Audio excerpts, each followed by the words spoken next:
I never thought I would end up in court because of reflective sticks in the ground, but here we are in northern Minnesota, where the winter of 2024 proved that some people really do have nothing better to do than make everyone else miserable. My name is Bradley Donovan, and I bought my house on Lakeview Estates in Duluth 3 years ago. The property came with something special that sold me immediately, a natural pond that sat about 50 yards from my back deck. During summer, it attracted ducks and the occasional heron. During winter, it froze solid and became this beautiful sheet of ice that caught the morning sun just right. The property had everything I wanted after my divorce: peace, quiet, and enough distance from my neighbors that I could actually breathe. The Lakeview Estates Homeowners Association seemed reasonable enough when I moved in. Monthly dues were steep at $200, but they covered snow removal on the main roads, landscaping at the entrance, and maintaining the community clubhouse that I never used. The HOA president back then was a retired teacher named George who mostly left everyone alone as long as you kept your grass cut and did not paint your house neon green. Then George moved to Arizona, and everything went straight to hell. Brenda Whitmore took over as HOA president in September of 2024, and within 2 weeks, she had sent violation notices to half the neighborhood. My next-door neighbor Tom got dinged for having his garbage cans visible from the street on a non-collection day, even though it was literally collection day, and the truck just had not arrived yet. The Johnsons 3 houses down got a notice about their mailbox being the wrong shade of black. Not kidding. Brenda actually included a paint swatch with the violation notice showing the approved black versus their non-approved black. I managed to avoid her attention until November rolled around and the first real snow hit. Minnesota winters are no joke, and I had lived here long enough to know that you prepare or you suffer.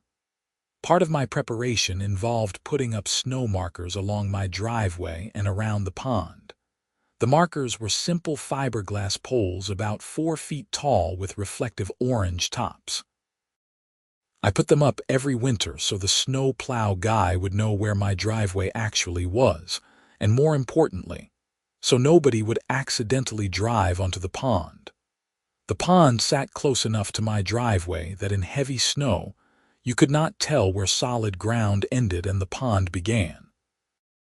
My property had this gentle slope down toward the water, and once everything was covered in white, it all looked the same.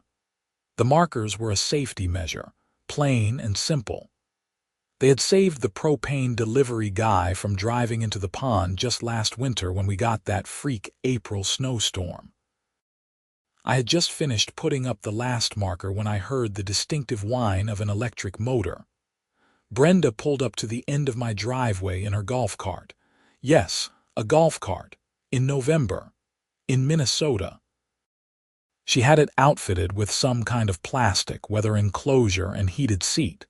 And she drove the thing around the neighborhood like she was patrolling for criminal activity. She was probably in her late 40s with the kind of haircut that screamed, "Let me speak to your manager," from 100 yards away. Blonde highlights, short in the back, longer in the front. She wore a puffy white coat that made her look like the Michelin Man and had her phone in one of those belt holsters that nobody under 60 uses anymore. "Excuse me," she called out, not bothering to get out of her ridiculous cart. "Those are not approved." I walked over, still holding my rubber mallet. "What are not approved?" "Those orange sticks. They are not on the approved list of seasonal decorations." "They are not decorations. They are snow markers. They show where the driveway is and keep people from driving into the pond." Brenda pulled out her phone, tapped at it with her finger, and turned it to show me a PDF. Section 12, Paragraph 4 of the HOA Guidelines.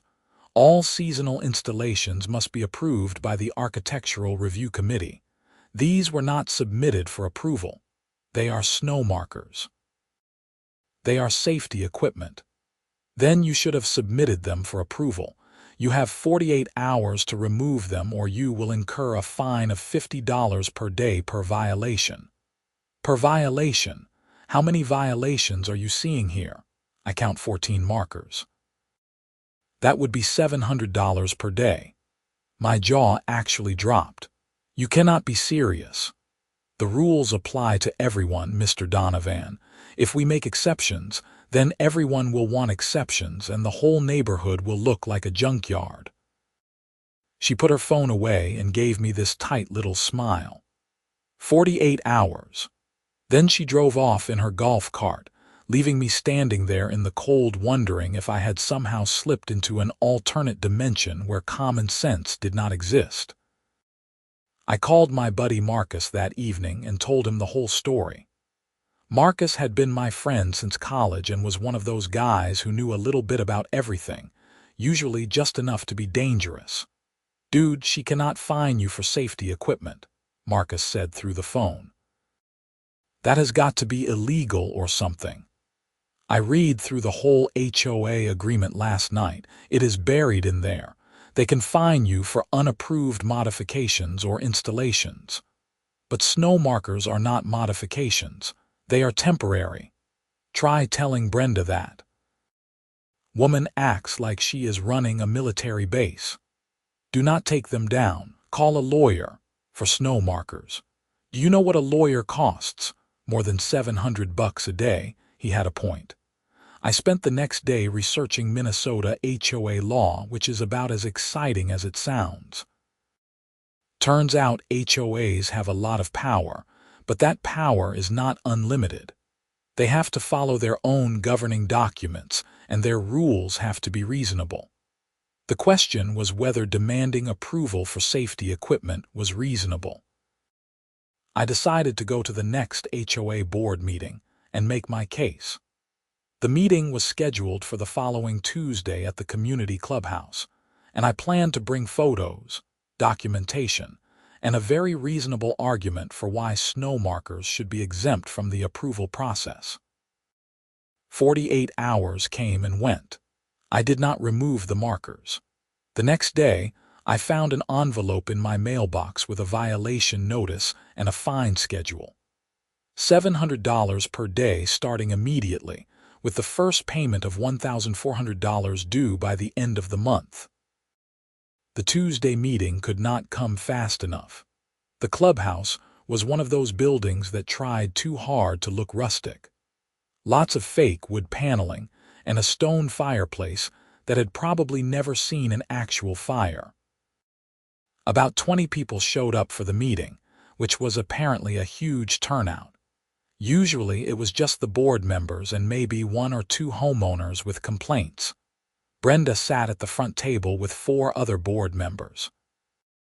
I recognized 2 of them. Patricia, who ran the neighborhood book club and seemed reasonable enough, and Dennis, a retired accountant who mostly stayed quiet. The other 2 I had never met. Brenda called the meeting to order and launched into a recap of neighborhood business. Someone had trimmed their hedges incorrectly. Someone else had their Christmas lights up too early, even though it was almost Thanksgiving. She spent 15 minutes talking about the proper procedure for reporting violations on the HOA app she had created.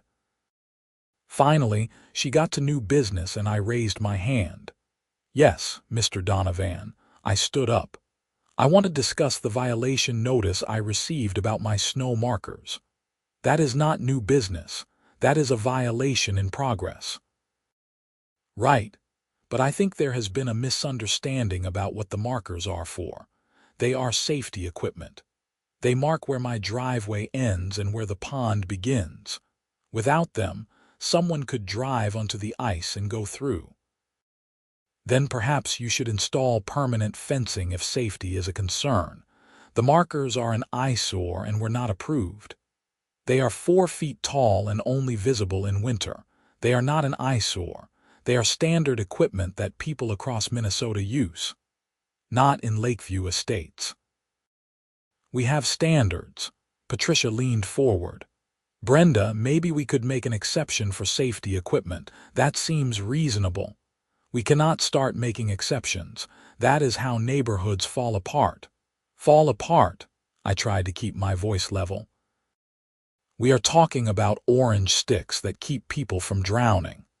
We are talking about maintaining property values. Your pond is your responsibility. If you cannot maintain it safely within the guidelines, perhaps you should consider filling it in.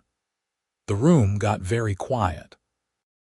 Someone behind me whispered, "Did she just tell him to fill in his pond?" "That is insane," I said. "The pond was here before the HOA. It was here before any of these houses were built. And yet you bought property in an HOA-governed community. You agreed to follow the rules.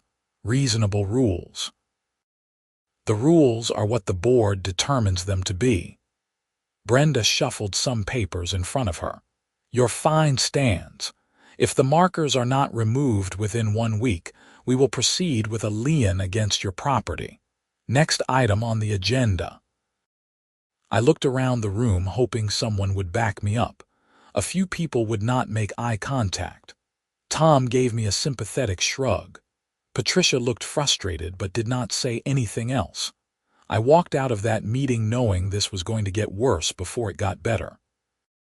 The next morning, I woke up to find 3 of my snow markers had been removed during the night. Not knocked over. Removed. Someone had pulled them straight out of the ground and taken them. I checked my security camera footage. At 2:15 in the morning, a golf cart had pulled up to my property. 2 figures got out, and in the grainy infrared footage, I watched them systematically remove markers. I could not see their faces clearly, but one of them was definitely Brenda based on the build and that stupid puffy coat. I saved the footage and called a lawyer. Her name was Linda Sheffield, and she specialized in property law and HOA disputes. Her office was in downtown Duluth in one of those old brick buildings that had been converted to modern office space. She was probably in her late 30s, sharply dressed, and had the kind of no-nonsense attitude that made me think she had dealt with people like Brenda before. "So she stole your property," Linda said after watching the footage. "Technically, the HOA stole it, or she did on behalf of the HOA. I do not know how that works. It does not matter. Taking your property without permission is theft. The fact that she is HOA president does not give her that right." Linda leaned back in her chair. "But here is the thing. You can report this to the police, but for what amounts to maybe $60 in snow markers, they are probably not going to do much. What we need to do is fight the violation itself." "How?" "We file for an injunction to stop the fines, and we challenge the HOA rule as unreasonable. Minnesota law requires HOA rules to be reasonable and applied fairly. Prohibiting safety equipment is not reasonable. How long will that take? Couple months minimum, and it will cost you about $3,000 in legal fees." I did the math in my head. $3,000 for a lawyer, or keep paying $700 a day in fines that I absolutely could not afford. It was not really a choice. Do it. Linda filed the paperwork that week. In the meantime, I put the snow markers back up and installed 3 more security cameras. If Brenda wanted to escalate, I was going to document every second of it. Thanksgiving came and went. I spent it alone with a frozen pizza because my ex-wife had the kids and my parents were in Florida. The temperature dropped into the teens and the pond started to freeze solid. By early December, we had gotten another 8 inches of snow, and the markers were doing exactly what they were supposed to do, showing where the ground ended and the pond began. The pond was weird in that it froze from the outside in, and the center always took longer because there was some kind of spring or underground current that kept the water moving. By mid-December, the edges were solid, but the middle was still questionable. You could see the difference if you looked closely. The solid ice was white and opaque. The questionable ice was darker, almost gray. I put extra markers around that section. Brenda responded by sending me a notice that my fine had been escalated because I had added more unapproved installations. The daily fine was now $1,000. She cannot do that, Marcus said when I called him. Can she? According to Linda, she can do whatever she wants until a judge tells her otherwise, and our court date is not until February. That is insane. That is HOA. December rolled on. The weather got worse. We had a blizzard that dumped 18 inches in one night, and the temperature stayed below zero for a week straight. The snow plow guy told me he was grateful for my markers because he could not see a damn thing in whiteout conditions. My neighbor Tom mentioned that he was thinking about putting up his own markers because he almost backed his truck into his shed. Brenda sent him a warning notice the next day. The neighborhood was getting fed up. I heard through the grapevine that Brenda had sent out 47 violation notices in the month of December alone. She had tagged people for leaving tire tracks in the snow on their lawn, for having icicles hanging from their gutters, for not shoveling their sidewalks within 2 hours of snowfall ending. The woman had completely lost it. Then came December 20th. I was inside working from home when I heard an engine revving outside. Not a car engine. Something smaller and more high-pitched. I looked out my window and saw Brenda in her golf cart at the end of my driveway. She was not alone. There were 2 other people with her, and one of them was holding a camera. I grabbed my coat and headed outside. "Can I help you?" I called out. "We are documenting violations for the HOA records," Brenda shouted back. She was standing next to her golf cart taking photos of my snow markers with her phone. "You have already documented them, multiple times. We are creating a comprehensive record for the court case." She said it with this smug tone like she had already won. The person with the camera was Dennis, the board treasurer. The third person was someone I did not recognize, probably another board member. "You know what?" I said, walking down my driveway. "Take all the photos you want. The judge is going to see what a reasonable safety measure looks like, and then you are going to look ridiculous. We will see about that." That is when it happened. Brenda got back into her golf cart. Dennis and the other board members started walking back toward the road where their cars were parked. Brenda put the cart in reverse, but she turned the wheel wrong. Instead of backing toward the road, she backed toward my property at an angle. "Watch out," I yelled. She overcorrected. The cart lurched forward and she hit the accelerator instead of the brake. The golf cart shot forward, straight down the gentle slope of my yard, straight toward the pond. "Brake!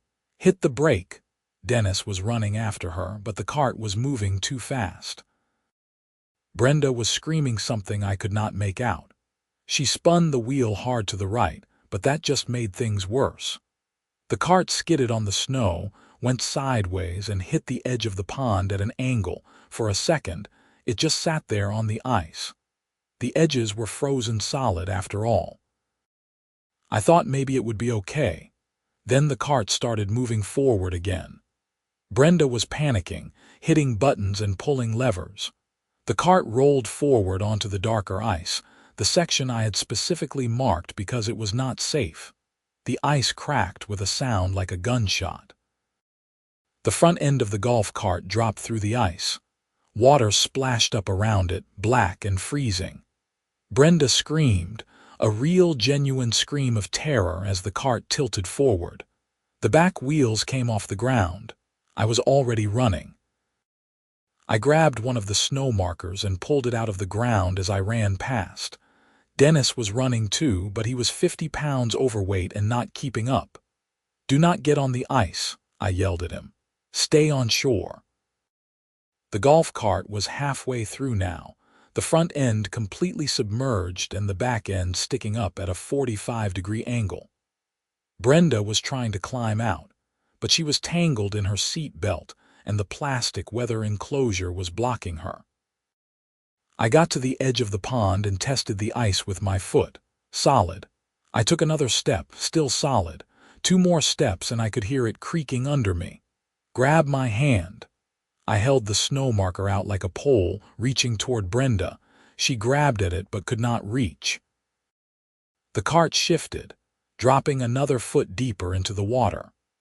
Brenda got her seat belt undone and was trying to push the plastic enclosure open, but it was jammed or frozen or something.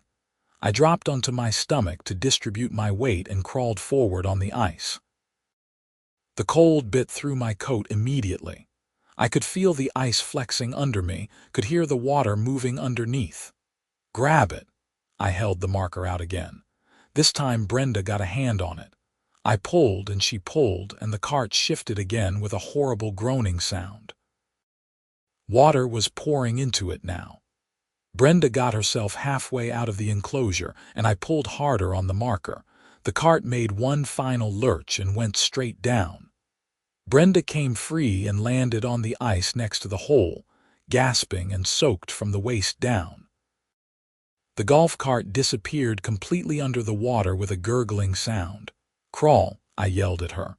"Do not stand up. Crawl back toward shore." She was in shock, just staring at the hole where her golf cart had been. "Brenda, move." That snapped her out of it. She started crawling, and I crawled backward, still on my stomach. Dennis had made it to the shore and was standing there uselessly.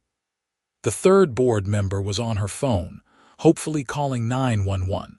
We made it back to solid ground, and Dennis helped pull Brenda up onto the shore.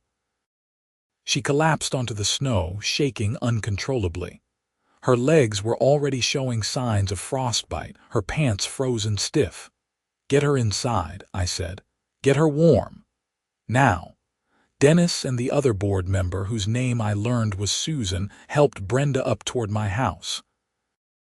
I ran ahead and unlocked the door, cranked the heat up, and grabbed every blanket I owned. By the time they got Brenda inside, sirens were approaching. An ambulance and 2 fire trucks showed up within 5 minutes, which is pretty impressive for rural Minnesota. The paramedics took over, wrapping Brenda in warming blankets and checking her vitals. A deputy sheriff showed up shortly after and started asking questions. I told him everything. Showed him the security footage of the golf cart backing up and going onto the ice. Showed him the markers and explained what they were for. The deputy looked at the pond, looked at the markers, and shook his head. "Lucky she did not go all the way through," he said. "Lucky I had the markers up so I knew exactly where the weak ice was." The deputy gave me a look that suggested he understood exactly what I was saying. The paramedics took Brenda to the hospital. She had mild hypothermia and some frostbite on her feet, but she would be okay. The golf cart was sitting at the bottom of my pond, probably ruined. After everyone left, I stood in my living room looking at the wet footprints on my floor and the pile of soaked blankets the paramedics had left behind. My phone buzzed. It was Linda, my lawyer. "I heard there was some kind of accident at your property. Are you okay?" "How did you already hear about it? Small town." "My assistant's cousin is a dispatcher. What happened?" I told her the whole story. Linda was quiet for a moment. "She drove her golf cart onto your frozen pond." "Yep." "After harassing you about the markers you put up specifically to prevent people from driving onto your frozen pond." "That is the situation. Bradley, I think we just won your case." The story made the local news that evening. Not the big stations, but the local Duluth channels that were always desperate for content. HOA president rescued from icy pond was how they framed it, with a nice shot of my property and the hole in the ice. They interviewed the deputy, who confirmed that the homeowner had acted quickly and potentially saved the woman's life. They did not interview me because I declined comment. They did not interview Brenda because she was in the hospital. The next morning, I got a call from Patricia, the reasonable board member. Bradley, on behalf of the board, I want to apologize for everything that has happened. We had an emergency meeting last night, and we have voted to rescind all fines against you. The snow markers are approved as safety equipment. What about Brenda? Brenda has resigned as HOA president. She will remain on the board, but she is stepping down from the leadership position. I will be taking over as president. Good. Also, about the golf cart in your pond. What about it? The HOA will pay for its removal and for any damage to your property. We will have a diving team come out when the weather improves. Appreciate that. And Bradley, thank you for saving her life, even after everything she put you through. I hung up feeling like maybe, just maybe, things would get better. They did not get better. 3 days later, I got a call from Linda. Brenda is suing you. She is what? She has filed a personal injury lawsuit. She is claiming you created a dangerous condition on your property and failed to adequately warn visitors of the hazard. I actually laughed. She drove onto my pond. I had markers everywhere.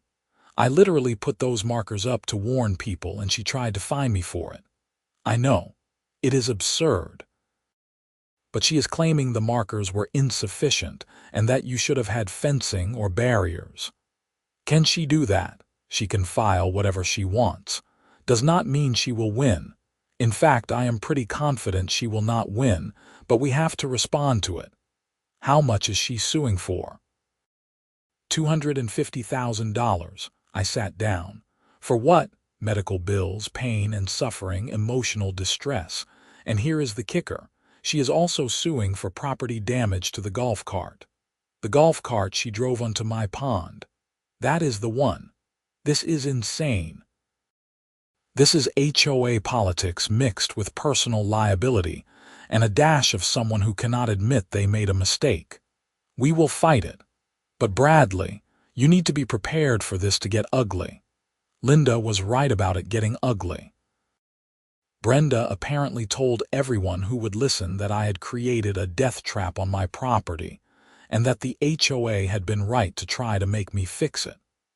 According to her version of events, the markers were actually confusing and had caused her to become disoriented, leading to the accident. A few people believed her. Most did not.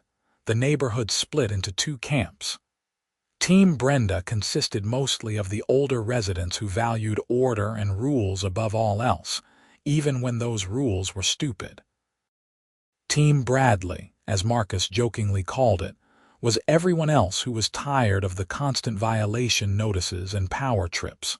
Someone started a Facebook group called Lakeview Estates HOA Reform, and it got 150 members in the first week. People shared their stories of ridiculous violations. Tom posted about his garbage can fine. The Johnsons posted about their mailbox. A woman named Rachel shared a violation notice she got for having the wrong color of mulch in her flower beds. Patricia, the new HOA president, posted in the group that she was committed to reviewing all the rules and making the HOA more reasonable. Some people believed her. Others wanted to disband the HOA entirely, which was legally complicated but not impossible. Meanwhile, my case against the HOA moved forward, and Brenda's case against me moved forward, and we all waited for the legal system to do its thing. January arrived with more snow and temperatures that made you question why anyone lived in Minnesota. The hole in the pond had frozen over, and you could not tell where the golf cart had gone through unless you knew where to look. I kept the markers up. Nobody bothered them. Linda filed a motion to dismiss Brenda's lawsuit, arguing that she had assumed the risk by driving onto private property and onto a clearly marked frozen pond. The motion was scheduled to be heard in late January. My case against the HOA was also moving forward. Linda had gathered statements from neighbors about the markers, photos showing how they prevented accidents, and expert testimony from a local safety consultant about standard practices for frozen ponds on private property. The first week of February, I got a call from an investigator with the county sheriff's office. "Mr. Donovan, this is Investigator Mike Paulson. I am looking into the incident that occurred at your property in December. Do you have a few minutes to talk?" "Sure. What do you need to know?" "I have been reviewing the reports and the footage you provided. I want to clarify something. You mentioned that Miss Whitmore had previously removed your snow markers without permission. Do you still have that footage?" "Yes. I provided it to my lawyer, but I can send it to you too." "That would be helpful. I am also interested in any documentation you have regarding the HOA fines and the dispute that preceded the incident." "Can I ask why?" "I am investigating potential charges against Miss Whitmore for trespassing and theft. There may also be issues related to abuse of authority within the HOA, but that is more of a civil matter." I sent Investigator Paulson everything I had. A week later, Brenda was charged with petty theft and trespassing. Not huge charges, but criminal charges nonetheless. That is when things really exploded. Brenda showed up at my house on a Tuesday afternoon. I only knew she was there because my Ring doorbell alerted me. I was upstairs working and did not hear her knock. I pulled up the app on my phone and saw her standing on my porch, looking angry and cold. I went downstairs and opened the door but kept the screen door closed. "What do you want, Brenda? You have to drop the charges." "I did not press charges. The county did. Because you gave them the footage. They asked for it. I am not going to lie to investigators." "You are ruining my life over a mistake. It was an accident. You stole my property multiple times. You harassed me for months. You tried to fine me thousands of dollars for putting up safety equipment. This was not just a mistake. I was doing my job as HOA president." "Your job was to be reasonable. You were not reasonable." Brenda's face was red, and I could not tell if it was from the cold or from anger. Probably both. "If I get convicted, I lose my job. Do you understand that? I work for the county assessor's office. I cannot have a criminal record." "You should have thought about that before you decided to steal my stuff. They were sticks in the ground. They were my property. You do not get to take other people's property because you are on a power trip." She stared at me for a long moment. "You could have just taken them down. None of this had to happen. You could have just left them alone. They were not hurting anyone. They were helping. They violated the rules. The rules were wrong. And now you are facing the consequences of enforcing wrong rules in illegal ways." Brenda turned and walked back to her car without another word. I watched her drive away and felt absolutely no sympathy. The court date for the motion to dismiss her lawsuit came in late February. Linda and I sat in a courtroom in downtown Duluth, while Brenda's lawyer, a guy named Frank who looked as tired of her as everyone else, argued that the markers had been inadequate and that I should have done more to protect visitors to my property. Linda countered that Brenda had not been an invited visitor, that she had been on my property to document violations, and that the markers were clearly visible and served their intended purpose. She also pointed out that Brenda had been actively trying to force me to remove the markers, which suggested that she knew exactly what they were for.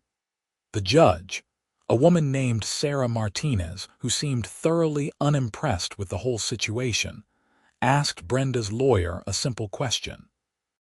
"Counselor, if your client believed the markers were a safety hazard and inadequate, why was she trying to force Mr. Donovan to remove them entirely?"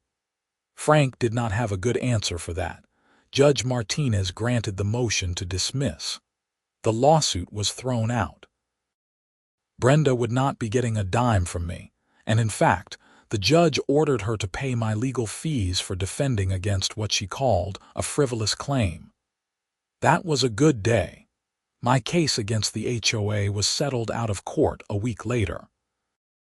Patricia and the new board agreed to permanently allow snow markers and other reasonable safety equipment without requiring prior approval.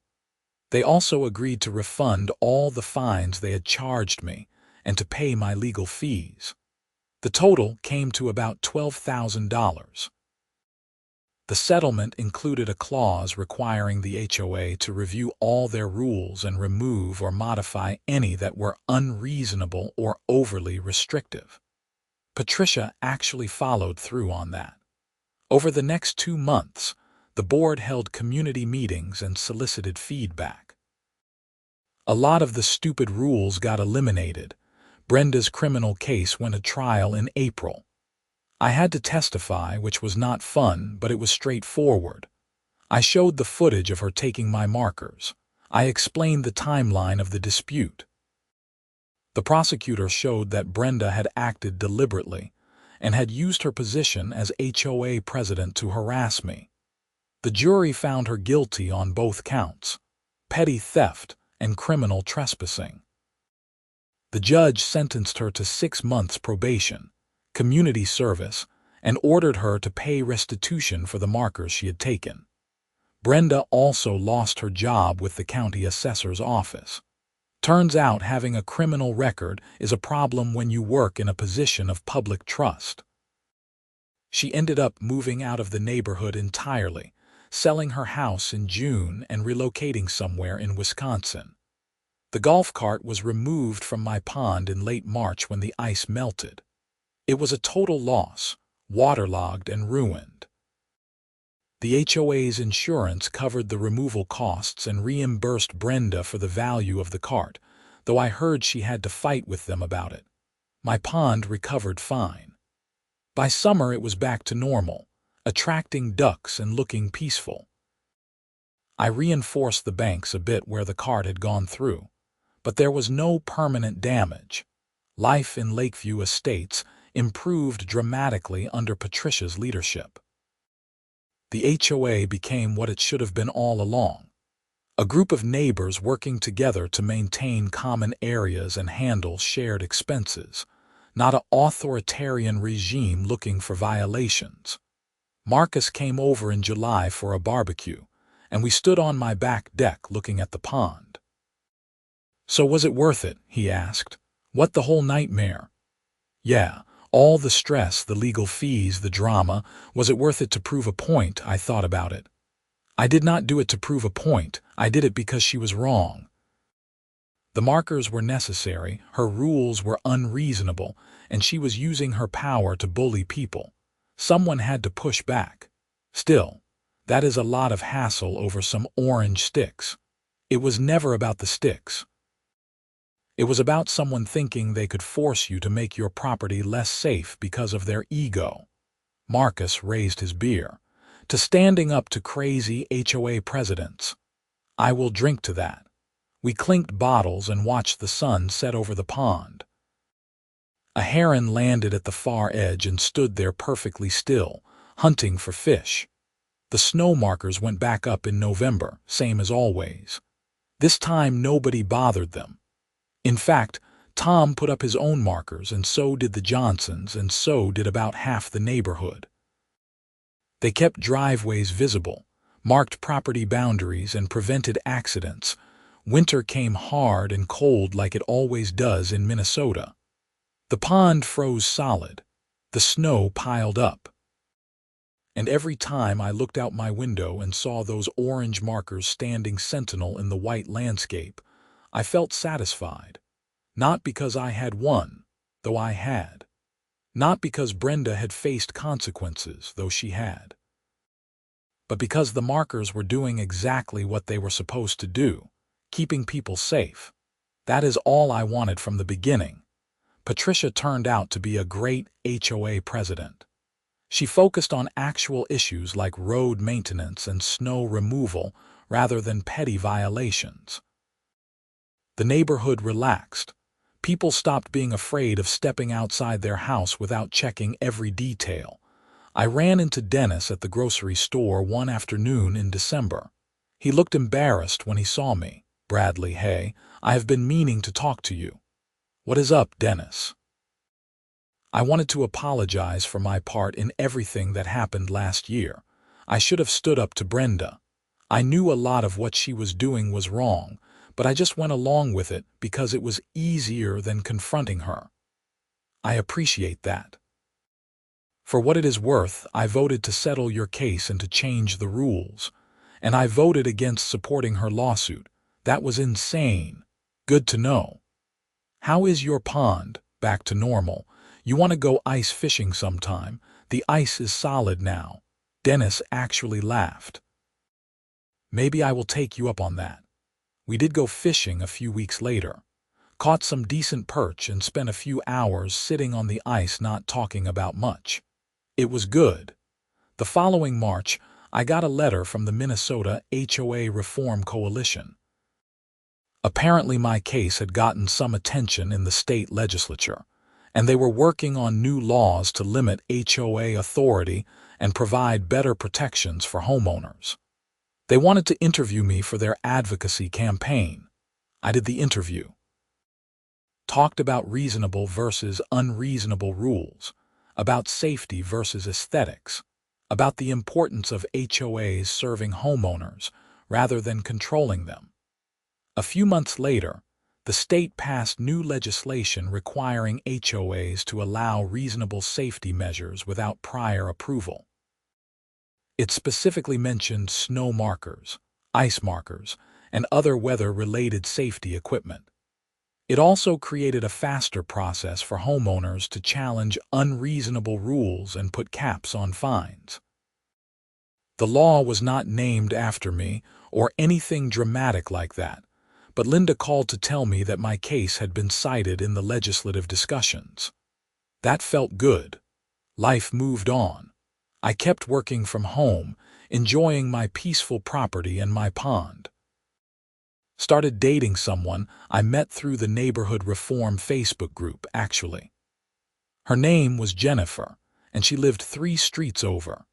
She had her own HOA horror story about getting fined for planting the wrong type of flowers, so we had that in common. The markers became a symbol in the neighborhood. Every winter they went up, and every winter they did their job. New families moving in would ask about them, and someone would tell them the story. It became part of the neighborhood lore. That is the guy who saved the HOA president after she drove her golf cart into his pond while trying to make him remove his safety markers. It was a long story, but it was a true story. Tom moved away in 2025, took a job in Colorado. Before he left, he came over to say goodbye. "You know what I will remember most about this place," he said. "What?" "The day Brenda's golf cart went through the ice. I was standing at the end of your driveway with Susan, and we just watched it happen in slow motion. It was like watching karma in real time. I was terrified she was going to die, but she did not, because you had the markers up so you knew exactly where the weak ice was and you were able to get to her safely. The thing she was trying to punish you for literally saved her life." Ironic, right? Biblical. That is biblical irony. We shook hands and Tom drove off to his new life. I stayed in mine, which was pretty good all things considered. The pond went through its cycles. Frozen in winter, thawing in spring, full of life in summer, quiet in fall. The markers came and went with the seasons. The neighborhood learned to appreciate reasonable leadership and clear communication. Brenda never came back, as far as I know. I heard through the grapevine that she joined an HOA board in her new neighborhood in Wisconsin and immediately started pushing for stricter rules. Some people never learn. But that was not my problem anymore. I stood on my back deck on a cold January evening, almost 2 years after the golf cart incident, and looked at the markers standing in the snow. They were simple things. Fiberglass poles with reflective orange caps. Nothing fancy, nothing expensive. Just practical tools that served a purpose. Sometimes the simplest solutions are the right ones. Sometimes standing up for what makes sense, even when it is difficult and costly and stressful, is worth it. Not because you want to be difficult, but because someone has to draw a line between reasonable rules and unreasonable control. The snow started falling again, light flakes drifting down in the still air. The markers glowed softly in the porch light, doing their job, keeping everyone safe. That was all I ever wanted, and in the end, despite everything, that is exactly what happened. The markers stayed up. The rules changed. The neighborhood improved. Justice, in its slow and grinding way, prevailed. I went inside where it was warm, poured myself a drink, and settled in for another quiet Minnesota winter evening. Outside, the markers stood watch over the frozen pond, silent guardians against the dark and the cold. Life in an HOA is never perfect, but it can be reasonable if enough people are willing to fight for common sense. I fought. I won. And every winter when I put up those markers, I remember that sometimes the right thing to do is also the hardest thing to do, but you do it anyway. Because that is what decent people do. They stand up for what is right, even when it costs them, even when it would be easier to just comply and stay quiet. They stand up because if they do not, people like Brenda will keep pushing until every bit of common sense and personal freedom is regulated away. The markers stayed up. The pond stayed safe. And I kept living my life in peace, which is all anyone really wants.